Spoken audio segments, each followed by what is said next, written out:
All right, each day we move closer to the deadline for so-called dreamers to be deported unless Congress acts. Our next guest is one of the most outspoken immigration advocates in Congress. He has used very strong language to express his anger at the administration over their treatment of dreamers. Joining us now is Democratic Congressman Luis Gutierrez. He is a member of the Congressional Hispanic Caucus. Great to see you, Congressman. Thanks for having me. All right, let's go back in time to September 5th. That's when the president announced that dreamers would have to go unless Congress figures out some sort of protection for them. You were so angry on that day that you lashed out at the chief of staff, John Kelly. Let me read what you said that day. General Kelly, when he was head of the Homeland Security, lied straight to the faces of the Congressional Hispanic Caucus about preventing the mass deportation of dreamers. General Kelly is a hypocrite who is a disgrace to the uniform he used to wear. He has no honor and should be drummed out of the White House along with the white supremacists and those enabling the president's actions by just following orders. A lot's happened since then. Do you regret speaking that strongly and criticizing John Kelly? Let me just say this. I could have been more careful with the use of my words. There are times that you need to reevaluate. Having said that, I saw him as head of Homeland Security deport grandmothers who had been for 15 years reporting dutifully to Homeland Security with their American citizen grandchildren. Heartless actions and increasing deportations against people who presented no threat. He said to me, not further than this distance, I'm the one that's stopping the dreamers from getting deported when he was head of Homeland Security. I care about them. I'm defending them and protecting them. And then he goes and becomes head. And it was a pretty heartless thing to do. So yes, you can always be more careful. And I will probably be talking more about that in the future. And you can choose your words more carefully. But having said that, it really hurt. It was really painful. But I think that we need to set a standard for everybody to move forward on. But instead of blaming President Trump, you blamed John Kelly because he had spoken directly to you. I mean, why lash out at John Kelly? And why bring his military service into it? I mean, since he's so celebrated for that. Let me just say this. I didn't look at him in terms of his military.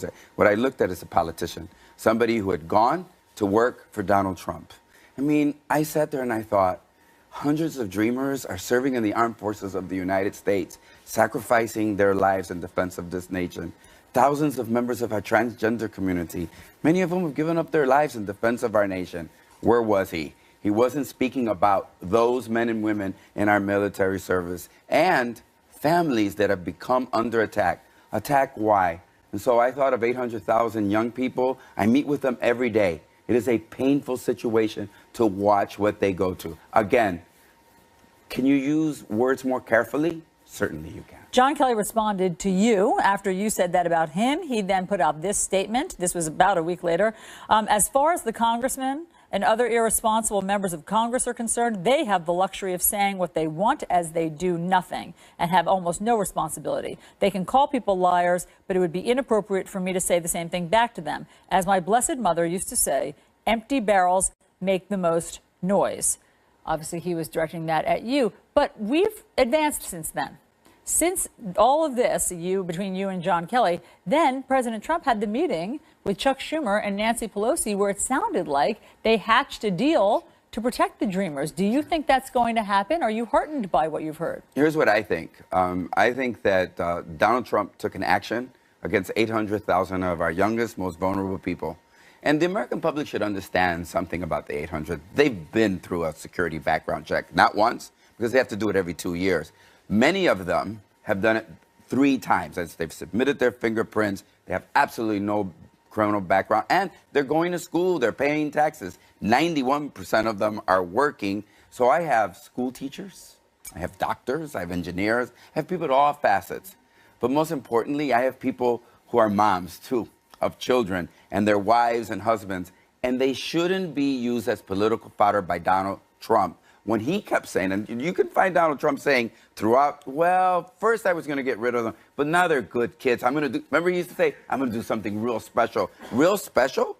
You have 6 months. And if you read very clearly the statement by the White House on that, they said, you've got 6 months to get ready to leave. But is the only country most of them know. But is this going to happen? Is Congress and whatever Nancy Pelosi and Schumer have done, are they going to save these folks? Great question. Here's what I think. As you watched and I watched, they passed the budget, the continuing resolution. They lifted the debt ceiling, and we did the hurricane relief. 90 Republicans walked away. That means today their operating majority is 152. They cannot pass a budget. They cannot increase the debt ceiling. They can't do anything moving forward. And as we all know, that budget and debt ceiling vote was 90 days. Yeah. So that means sometime before Christmas, we're going to have to go back. And all I am saying is the following. I am not going to go back. And I am encouraging Republicans, and I will suggest to you, a majority of members of the House and the Democratic caucus clearly will not vote for a CR, will not vote to increase the debt ceiling unless something happens, which is 800,000 visas for those Unless you dreamers. protect the dreamers, you're not going to vote on a continuing resolution. Why? Look, they're in the majority. It's their budget. They run the White House. They run the Senate. They run the House. You want to have a budget? Do your budget. You don't want to protect dreamers? Then do your own budget. Look, part of the Democrats' responsibility is to be an opposition and to take when they attack our LGBT community, to stand up for them, or when they attack women and reproductive rights, and in this case, very vulnerable dreamers. Okay, we'll see what happens over these next months. Congressman, thank you very much for coming in to share your thoughts on this. John. All right, Allison, thanks so much. Dozens arrested overnight in St. Louis as protesters react to the acquittal of a police officer in the shooting death of a black suspect. We'll have the details next.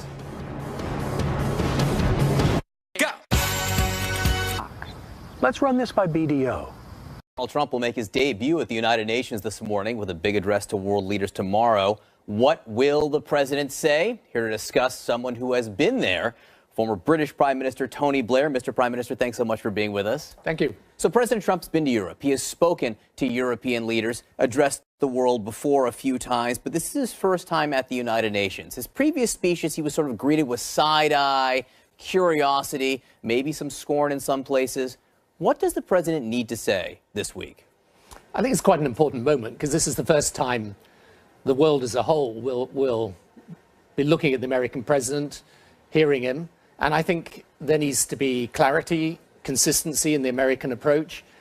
And, you know, people want always the same thing from America and from its president. They want to know that America's strong enough to stand with its allies and to stand up to its enemies. And therefore, I think what people will be looking for today, tomorrow when the president speaks, is an idea of what are the principles that are going to guide American policy, and is there clarity and consistency around those? Are there those things right now? Is that lacking? I think there's a mixture of sort of curiosity and anxiety, but this is not totally unnatural when you get a new president coming in. However, I do think this is a very important moment. There's so many challenging issues in the world today, not least obviously North Korea, but people in Europe will want to know, is this alliance still strong? People in the Middle East will want to know where America stands on the issues of the Middle East today. And I think if people get that clarity of message, that will be great. But that's what they'll be looking for. They want to, you know, America's the most powerful country in the world. What everyone wants to know is, where does America stand and where do they stand in relation to them? And of course, I mean, in terms of uncertainty, there's the latest terror attack in London. And sadly, it wasn't the first this year. I think there's been 5 terror attacks. We have a list of all of them. I don't need to remind you, of course, of some of them, but just horrible ones. I mean, obviously, van attacks, the bridge attacks, you know, also the Manchester Arena bombing at the concert. What's going on in London? Is there something, are there lessons to be learned here? Is something failing? I think there's a lesson to be learned because it's happening all over Europe and indeed all over the world. You know, one of the things my institute does is actually track day by day terrorist incidents across the world. There's literally not a corner of the world, apart from perhaps South America, where this isn't a daily occurrence. So the question, I think, is the thing I would focus on is, obviously you take security measures to defeat those who are planning violence. But I think the deeper question is, how do you defeat the ideology of this radical Islamist, you know, idea? What's the answer to that? The answer is, I think, that you've got to weed out those elements that are promoting this, whether it's on the internet or those people who are giving messages to people, turning them into these types of people who are engaged in violent acts against our way of life. And I think this needs to be done on a far bigger scale than we have at the moment. This is how President Trump first responded to the latest terror attack in London. He put out a statement on Twitter. He said, "Another attack in London by a loser terrorist. These are sick and demented people who are in the sights of Scotland Yard, must be proactive." This is how the current Prime Minister, Theresa May, responded to the president's statement. Listen to this. I don't think it's helpful for anyone to speculate on what is an ongoing investigation. It is necessary for us to look, as we are doing, at whether our police and security services have the full capabilities, the powers that they need. Of course, we review after any incident that takes place, and we have had, sadly, a number of terrorist attacks in the UK. So put yourself back in 10 Downing Street. Had you been Prime Minister at the time that President Trump put out that statement saying that these two people, these terrorists, were in the sight of Scotland Yard before apparently having the evidence in front of him, what would your reaction have been? How would you have felt? Well, I think I agree with what the Prime Minister's just said. Look, in the end, by the way, the most important thing for us is not what anyone's tweeting about it, it's how we actually deal with it. And you should know that we are foiling plots the whole time. And so is, by the way, virtually every other European country. And this is why I say to you, you've got to deal with this at a security level, but then deeper down, you've got to be asking yourself, how is this ideology and the violence that comes with it getting transmitted, particularly to younger people worldwide? And that's a whole other question with a whole other set of policies attached to it. Well, look, President Trump thinks that the answer is a stricter, bigger travel ban. I mean, he believes, if you believe the rhetoric around his travel ban, that if you prevent people like this from coming into the United States, that we'll be safe here, and that there has to be a better way to prevent the people like the teenagers who just pulled this off in London from even coming into your country. Yeah, but you see, part of the problem we've got in the UK and other places in Europe is often you've got homegrown people that are engaged in this. Yeah, here too, by the way. Yeah, so of course you've got questions to do with borders and security, and these are very important questions.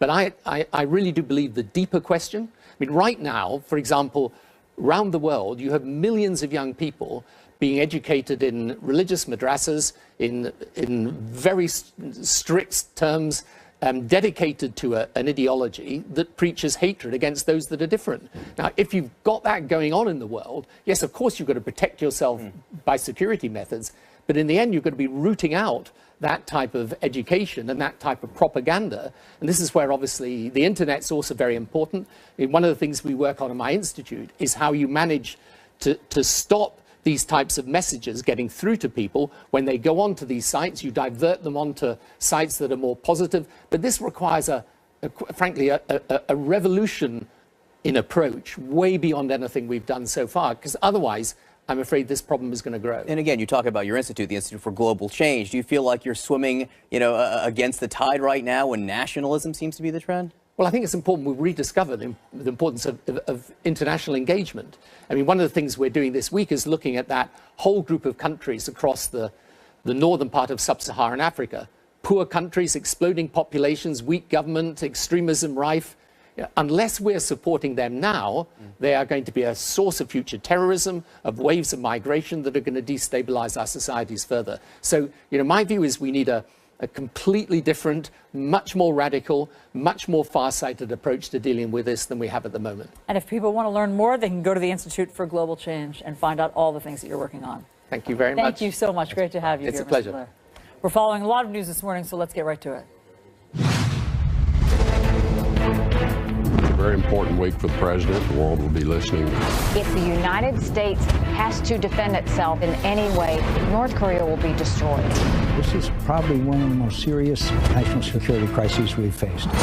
President Trump calling North Korea's leader Rocket Man as he prepares to address world leaders for the first time. He's a disruptor. He enjoys engaging on social media. Rockets we ought to probably not laugh too much about because they do represent a grave threat. Even as people try to recover from Irma, there is more hurricane trouble on the way. Tracking 2 hurricanes in the Atlantic. The storm is expected to strengthen as it gains more steam. This is New Day with Chris Cuomo and Allison Camerata. Good morning, everyone. Welcome to your new day. It is Monday, September 18th, 8 o'clock here in the East. Chris is off. John Berman joins me. A very busy Monday. Oh, yes. So let's get right to it. All eyes on President Trump at the United Nations as he prepares to address world leaders for the first time on that stage. Much of the focus will be on how the president explains his America First agenda and his past skepticism of the UN. North Korea's nuclear threat looming large over the annual gathering. U.S. officials warn Pyongyang that time is running out for a peaceful solution. U.S. bombers and fighter jets again today conducting drills over the Korean peninsula. While that's going on, we're tracking 2 hurricanes posing a threat to the Northeast and the Caribbean. We have this all covered for you. Let's begin with the meetings at the United Nations. Michelle Kaczynski is there. Michelle. Hi, John. You know, foreign delegations have been talking about this speech even days before it happens. They want to know, is this going to be President Trump on his best behavior? Is he going to stick to a script or not so much? And they want to see what is his tone in addressing them. Is he going to be supportive of the UN without criticism? And how is he going to articulate U.S. foreign policy beyond what they've already heard in the tweets, in the America First, and in multiple mixed messages? President Trump, now home in New York, but about to face the UN, a body he has sharply and repeatedly slammed. The United Nations is not a friend of democracy. It's not a friend to freedom. Where now he will also seek more cooperation to face the world's biggest problems. The president set the stage with a Sunday tweet storm, referring to North Korean leader Kim Jong-un as Rocket Man, and retweeting a video edited to show him knocking over former rival Hillary Clinton with a golf ball. Members of his administration out in front of cameras with more tough talk on the North Korean nuclear threat. We don't have a lot of time left.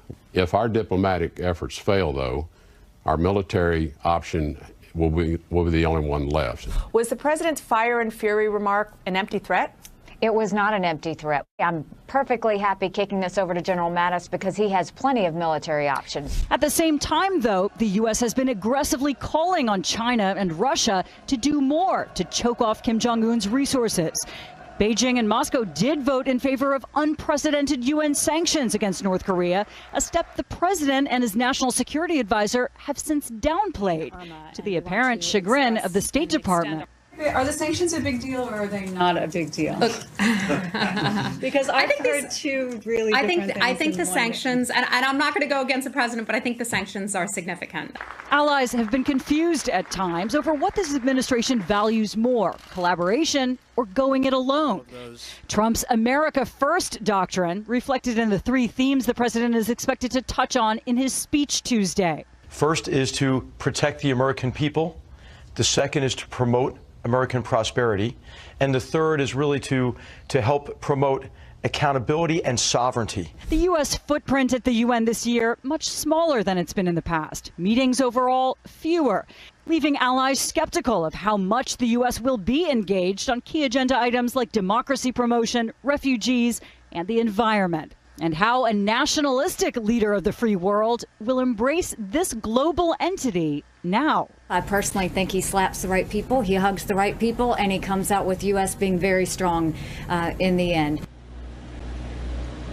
Among the big questions raised here by some of those mixed messages are, is the U.S. truly out of the Paris climate deal or not? Is the U.S. leaving the Iran nuclear deal? And looking ahead to the president's schedule today, on his first day, he will chair a session on reforming the UN, something he's pushed for to try to make it more efficient. He'll also be meeting with leaders of Israel, France, and tonight, Latin America. Allison and John. Okay, Michelle, thank you for that preview. Let's bring in our political panel to discuss it. We have editor-at-large at Time Magazine and president of Eurasia Group, Ian Bremmer, and CNN political analyst David Gregory. David, what do we expect? Is there any way to tell what to expect from President Trump this week at the UN? Well, just a few minutes ago on our air, Tony Blair was saying there is confusion and there is anxiety. And I think that's the principal aim here, is to try to clear some of that up. This is now President Trump on the world stage, a major international institution, one that he's been critical of. It is not unusual to have a new president to be looked at askance by the international community. and this president even more. He's also been unpredictable. We've seen that in domestic affairs just in the past couple of weeks, how he's worked with Democrats. Now there's some signaling that maybe he will find a way back in to the Paris Climate Accords. And there is a looming crisis over North Korea, where we're going to see the president privately and publicly ramp up pressure on North Korea, but also put pressure on, namely China, to play a bigger role to diffuse this growing nuclear threat from North Korea. So I think this is really going to be about tone. It's going to be about style, as people are still trying to take Trump's measure to gauge what we've seen so far versus where he may be heading. Tone and style. And the appetizer to the speech this week is this statement that he made on Twitter about Kim Jong-un, Ian, calling him Rocket Man. Right here. I spoke with President Moon of South Korea last night, asked him how Rocket Man is doing. Long gas lines forming in North Korea, too bad. You liked Rocket Man. Sure. It's clever. It's been used before. The Japanese used to call Kim Jong-il Rocket Monster. His dad. I mean, Trump's good at coming up with cute nicknames that everyone talks about, and here we are talking about it.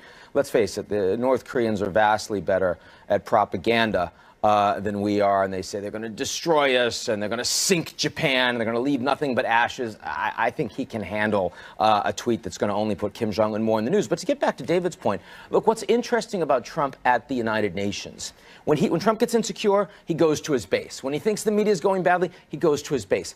On the international stage, he has no base. Even American allies privately look at Trump and say, who the hell is this guy? We don't trust him. We don't know about our relationship anymore.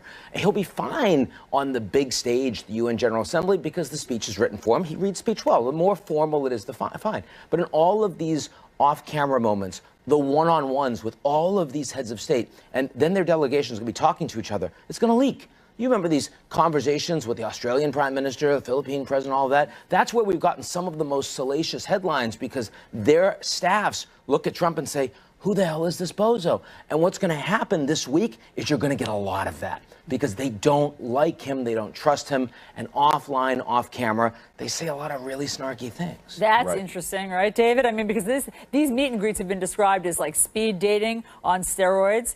But if these conversations tend to be more provocative or even just less scripted, that'll be interesting to listen to. Right, and I think the other side of that, and I'd be curious for Ian's take, is there is an opportunity to impress with a more strategic approach to North Korea. I do maintain, despite tweets about Rocket Man and some of the other things we've seen from the president, if you look at what he's actually done, what his national security team has actually done, it is to treat this seriously. It is to move forward both in the United Nations and dealing one-on-one with China to try to ramp up pressure there. This is not someone who's loosely talking about going to war. They've talked about all options on the table, but they're clearly positioning themselves to try to get into some kind of conversation with the North, some kind of dialogue, while really putting pressure on China, which, after all, has to be the most concerned not only about the potential for war, but also what would flow from that, which would be more U.S. influence in that part of the world, particularly in a potentially unified Korea. So these are things that China both fears and has some control over. Ian, is there a coherent North Korea policy right now? I think that the actual implementation of policy is pretty coherent. Let's keep in mind that the North Koreans, after the Americans made it pretty rough and credible that you come towards Guam, we're really going to hit you back, Kim Jong-un backed off pretty quickly, right? But define that policy. So that means that we set some sort of red line, which is Guam, I guess, and they take notice. I mean, is that how it's working right now? A couple things. One, it means that we are going to consistently talk the military angle, that if this really falls apart, we're running out of time, this isn't going to last through the next administration, whoever that is, you can't kick the can anymore. So either you get enough sanctions, enough pressure on North Korea that we actually see them change their behavior, or there is a possibility that there's going to be a military attack. Now, I don't think that we would engage militarily, but the credible questioning of the Chinese and North Koreans, the strategy is we'll bring them to the table. And at least on the Security Council, we've now seen 15-0 votes, which means not just our allies, but the Russians and the Chinese upping the ante and doing things that we've not seen under Obama, under Clinton, under Bush, in terms of squeezing the North Koreans. Now, let's see if they really execute on that, and let's see how the North Koreans respond. Nikki Haley deserves credit in pushing the Chinese, cajoling, engaging, and berating to get them all around the table and moving. Now, Kim Jong-un deserves more credit in ultimately ensuring that that's the reason that this is all coming together. But I think you have to say she's doing a pretty credible job. Let me just add that if we remember even short-term history, going back to the Clinton administration, there was a negotiation with Kim's father that ultimately fell apart around a nuclear freeze. And, you know, I remember President Bush talking about how Iran would never go nuclear on his watch. The truth is they kept buying time on that. And ultimately, the Obama administration has done the same, buying another 14 years if these deals keep getting recertified. I have to think that any administration wants to buy as much time with North Korea as possible. We'll have to wait and see. Ian, I want to ask you about a couple other things. The Paris climate deal, there was some talk this weekend the administration might be willing to renegotiate or stay in it. They say, no, there's no change in our policy. Do you think there's any possibility for a change in the policy? Not at this point, no. I think that they already took the political hits. We already know that there are, I think, 9 states that have said that they're going to be continue to commit to Paris climate goals. Over 300 cities have also said it, a whole bunch of corporations. I don't think that around the world governments are really concerned that the United States being out means that this whole thing is going to fall apart. But Trump gets to say, this is one of the things that I had promised during the campaign, and I'm going through on my commitment. I think there are people within his administration that are deeply unhappy about that. Some of them are leaking to the press. I'd be stunned if they actually did a flip on this. And David, so curious about your thoughts on Paris as well as Iran nuclear deal. It sounds like the administration is rethinking some of the things that President Trump has threatened on that too. Well, again, it's you know, how many crises do they want to take on at once? They don't want to unleash Iran to just resume its program. You know, at least the existing accord buys America and its allies more time to keep Iran in check. And you heard David Sanger from the Times saying last hour that, you know, the advice to the president is you can keep bashing Iran over this, just don't get all the way to the point of decertifying. My bigger question about climate policy and about the president's approach to the UN is one that I think is part of his domestic policy as well.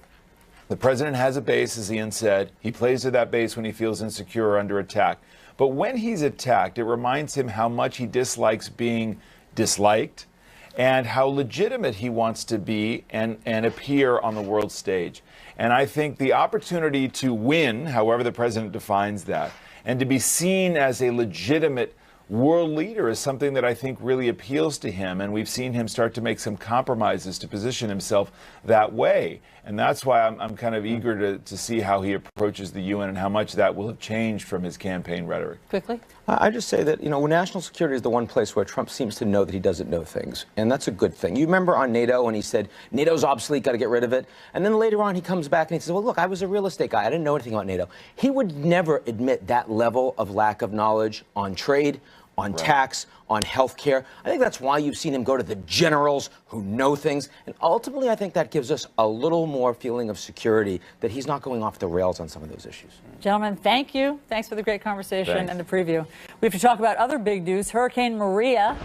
Yes, respondent and host of Reliable Sources, Brian Stelter, joins us now with the highlights. Brian, great to see you. Special counsel Robert Mueller and his team now have their hands on Russia-linked ads that ran on Facebook during the 2016 election. Now, a bipartisan group of senators wants to dig even deeper. One of those is Democratic Senator Kirsten Gillibrand of New York. She is part of that effort, and she joins us now. Great to have you here in studio. It's a pleasure. So, what a travesty of what we're learning about with Facebook and these Russian troll farms that somehow were able to advertise on Facebook, and nobody was any the wiser, thinking that they were reading real retweets from real Americans and real information from Americans. But it wasn't, and it was all, I mean, if what has leaked out is to be believed, you know, Russian troll farms behind it. What are you going to do about this?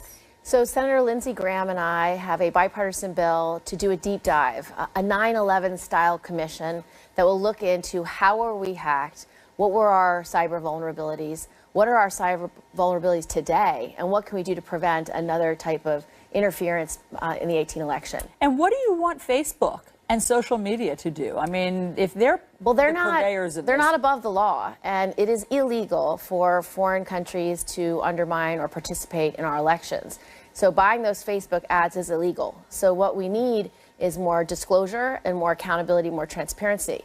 But they have a role to play, and we need to have much better accountability by the next election. So you've not been impressed with their transparency thus far? It's not adequate because they are responsible for people who buy their sites, who use their platform, and if they're breaking the law, there has to be some level of participation. So we are going to make sure that this deep dive reveals any vulnerabilities we have. We also have questions about were voting machines somehow interfered with. Do you think they were? Because we've not seen evidence of that. I've just heard some reports that there might have been efforts to decommission or somehow undermine different voting machines in different states, causing lines, causing people to not vote, particular states being targeted.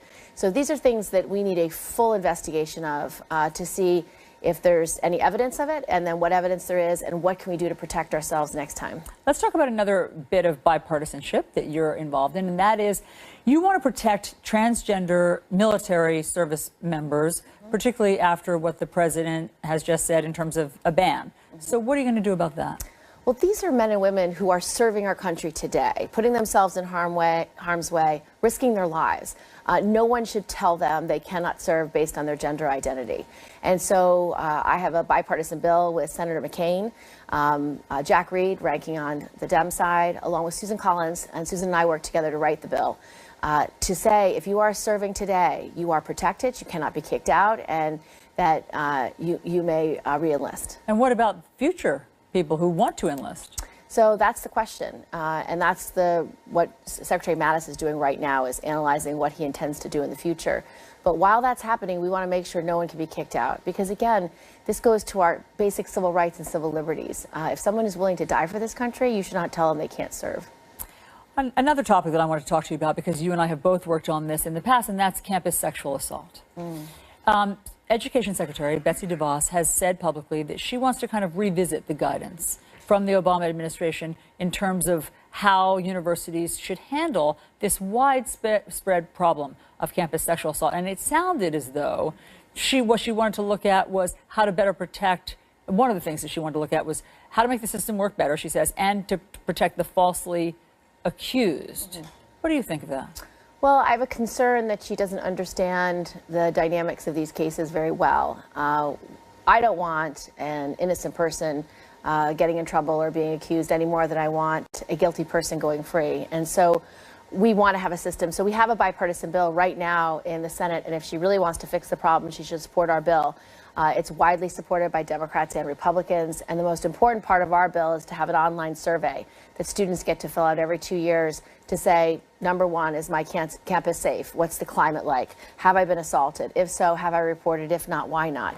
You will get a snapshot in time for every college campus in America to say, what's the campus like? If they report on these surveys, there was 35 assaults last year and not one has actually been reported, you know you have a problem with your reporting structure or people's confidence in the system you have. And our bill really creates protections both for the accused and the accuser. We want to make sure that every school is well trained to basically have a certification process to say you know what you're doing when you're doing and reviewing these cases.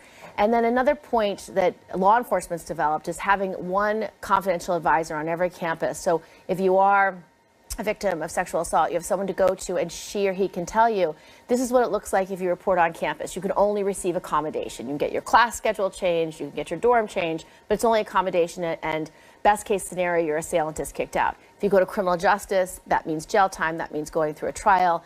And I'll tell you, when you tell a survivor, if this happens again to someone else or a third person, will you be willing to testify? Typically, she says yes. And then the advisor can say, well, then you should get your rape kit done today. Because if you want to preserve your ability to testify in the future, that has to be done. It's a reason to do those kinds of things that, you know, an 18-year-old girl on a college campus might not want to do otherwise. So that's the key, getting more cases to ultimately go to law enforcement, but giving guidance to that individual on the first day about what are your options. That usually results in more cases ultimately going to law enforcement. Okay, next topic. There seems to be a lot of analysis about the 2016 election going on all sides still, though it's in our rearview mirror. But Hillary Clinton, as you know, has her new book out. So she's been talking a lot about what she thinks, what she blames for her loss. She was just on PBS this weekend, and she was asked about that infamous now tarmac meeting between then Attorney General Loretta Lynch and Bill Clinton. So let me play for you whether or not Hillary Clinton thinks that that was to some degree responsible for her loss. Listen to this. To what extent did Loretta Lynch and President Clinton make a costly mistake? Judy, I just don't buy that. I honestly reject that premise, partly because there's a chain of command in the Justice Department. The optics, were not good. I admit that. What really was costly, and what I believe was the proximate cause of my defeat, was his October 28th letter.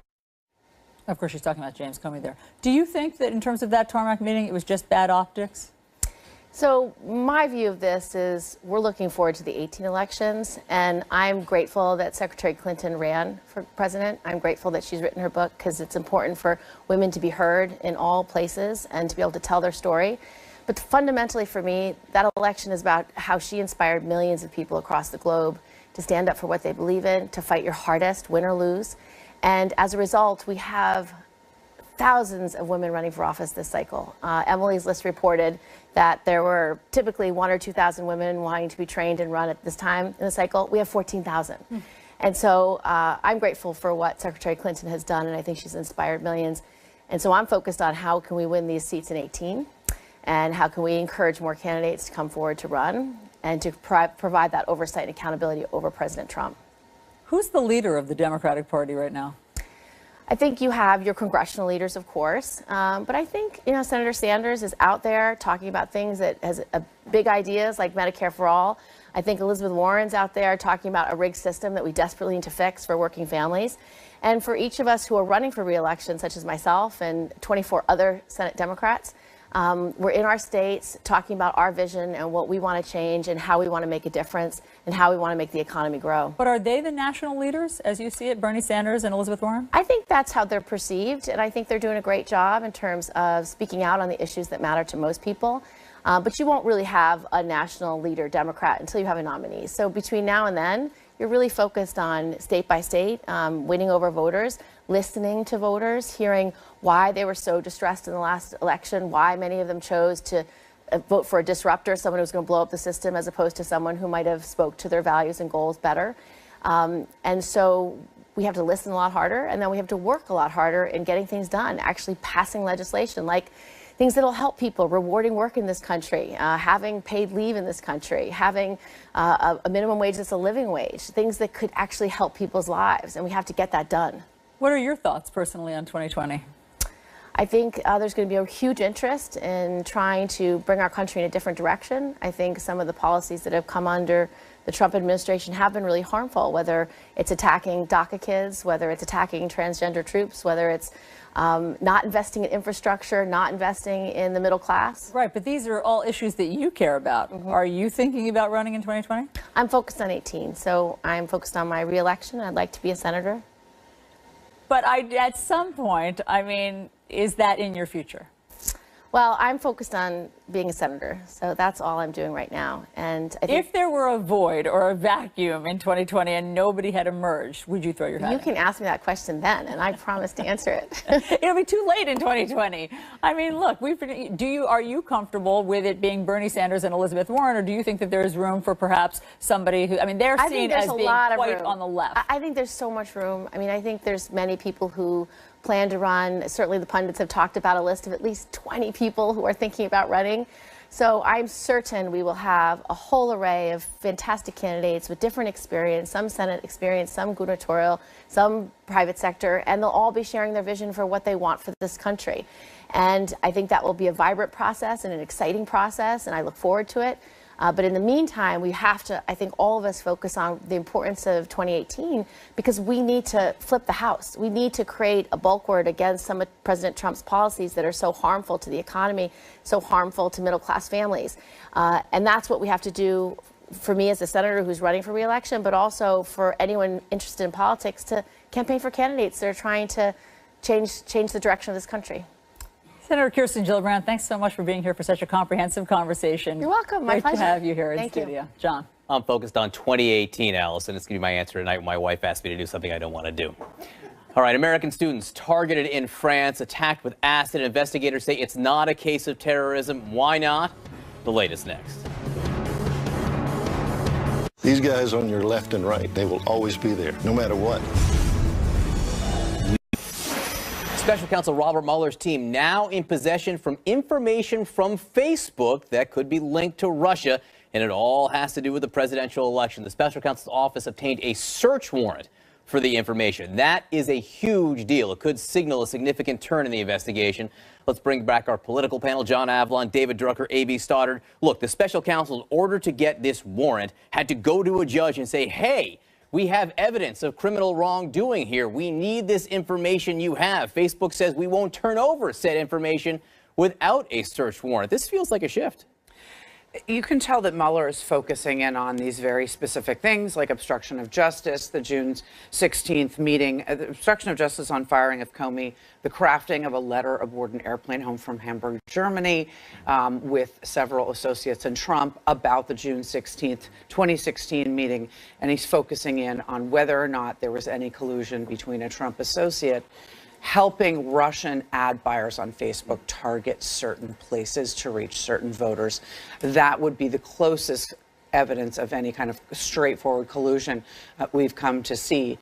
And just as you said, a subpoena where he has to show cause, probable cause of a crime, means that it's more than just a couple of Russian people buying some ads on Facebook. And this is a question about when these Russian entities were buying these Facebook ads and deploying them potentially to millions of American people, and we know that they seem to have been promoting anti-immigration rallies. They seem to be very investigated.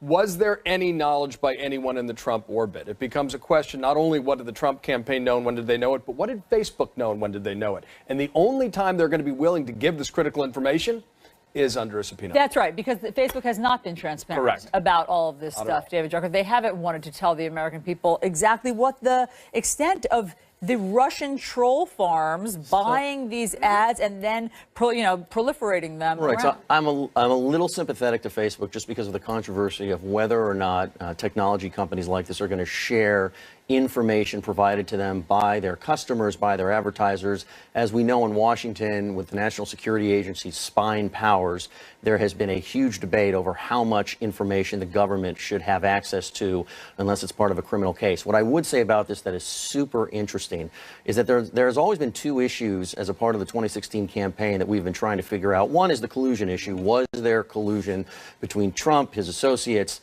and people working against Hillary Clinton, primarily the Russians? The other issue was, did the Russians meddle? A lot of people don't like the idea that the Russians meddled on behalf of Trump. It makes them uncomfortable. Who likes that idea? Well, if you're a Trump supporter, and I have had these discussions with Trump supporters, they don't think that the Russians would have wanted to help Trump. They would have wanted to help Clinton because that would signal that Trump maybe was not such a good guy. That's a hermetically sealed universe. Well, these, as you know, these tribal universes exist. But my point is, what this shows possibly is some real concrete evidence of Russian meddling, which, if you follow this issue from the summer of 2015 on, would not surprise you in the least. Putin and his nationalist government always liked the idea of Trump. He was still mad at Hillary Clinton because he thought as Secretary of State, she intervened in his last election. And so, and he would never say but anything this is something that people can get their hands around. Two people concerned about this had a loud dinner at a Washington restaurant over the weekend. You know, Ty Cobb, who's the president's White House lawyer on this subject, and John Dad was there as well. And the New York Times overheard this conversation, which is astounding to me, two high-priced lawyers, and they were talking about whether or not the White House had a right to protect certain documents and how far they should go in turning over information there. But, A.B., what's your take on this story in the New York Times? Remarkable. These guys making a lot of money having a loud conversation for reporters to hear. These were the ones who were brought in because the inside game was so weak that they needed other outside counsel professionals. To come in, graybeards to come in and sort of clean up this act. They're sitting there at a restaurant that we all know is literally steps from the New York Times bureau. It is paces. And talking about stuff about these internal fights over who is not trusting who to produce documents. And it's just an example. They're a cash crop.